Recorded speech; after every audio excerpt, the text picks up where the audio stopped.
It is up, family. This is Captain Eon speaking. Your brother Zun. SRxun S for those that just like to keep it all official. And in this share, I promise to convey a message of hope in love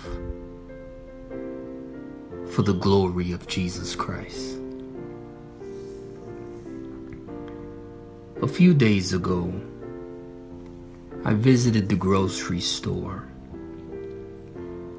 and there were some gentlemen outside. There was actually three, but two in particular.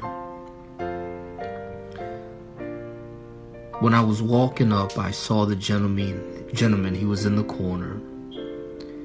He had his back turned to me, and I'm not gonna say for a fact, but my impression,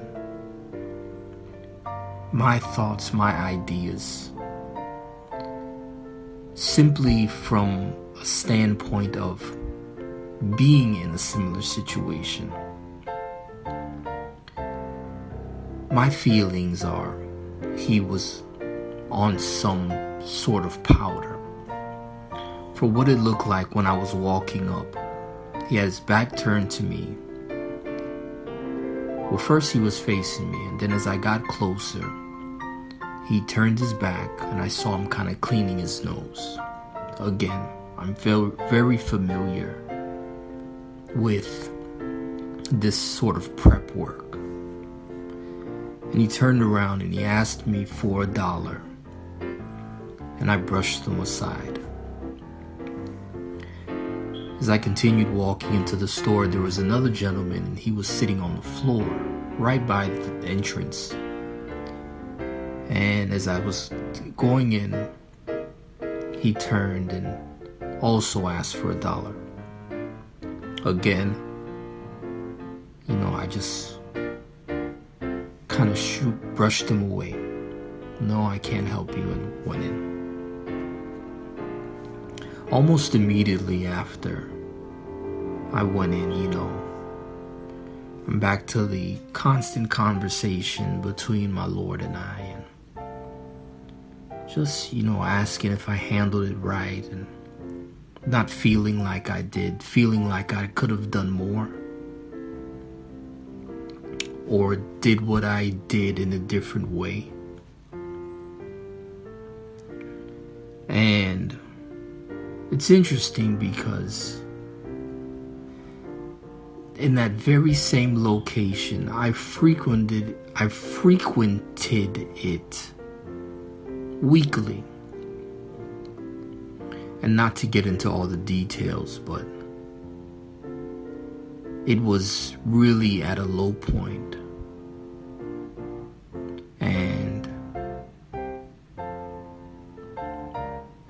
I know the plight of what it is to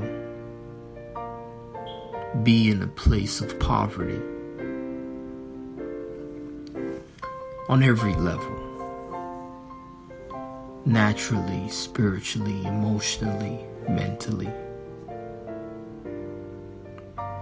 And so I believe it was for this reason that chapter 15, verses 7 to 11 of today's treatment really spoke to that, or spoke to me about that. And this is here when it's talking about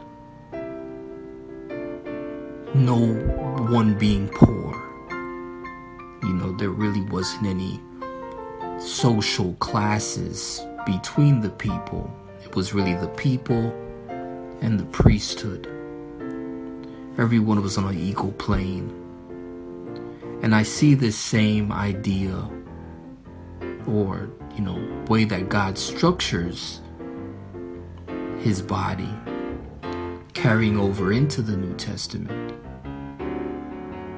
The fulfillment that I get to partake of today, we get to partake of today, where it talks about in the early days, the foundational days of the church, that everybody had everything in common. They all lived equally. And so here the idea is introduced that there are not to be any poor among you. And again, I believe this poverty is all levels, not just monetarily, but spiritually and emotionally. And I ask God and say, Lord, how do I keep and possess this mindset? Because I'll sit here and I'll say, yes, this is what I want to do, and this is how I should think.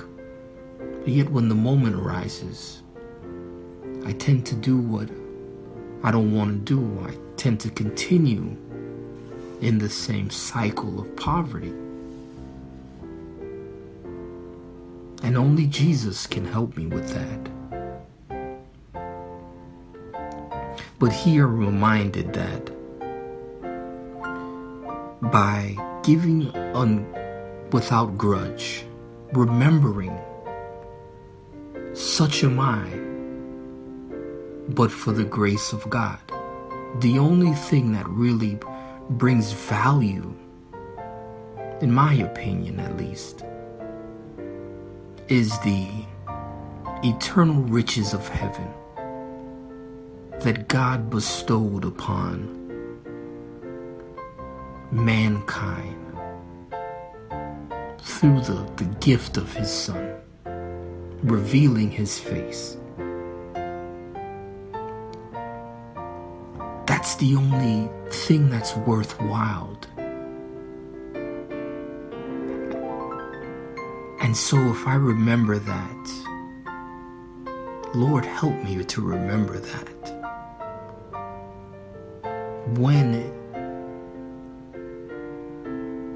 At all times, especially when it's needed.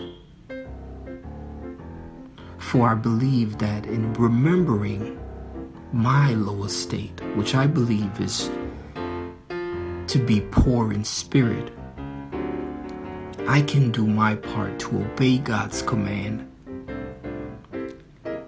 and make sure that poverty on all levels is eradicated, not just amongst my brothers and sisters, but also especially amongst the brethren. Cap Tion this.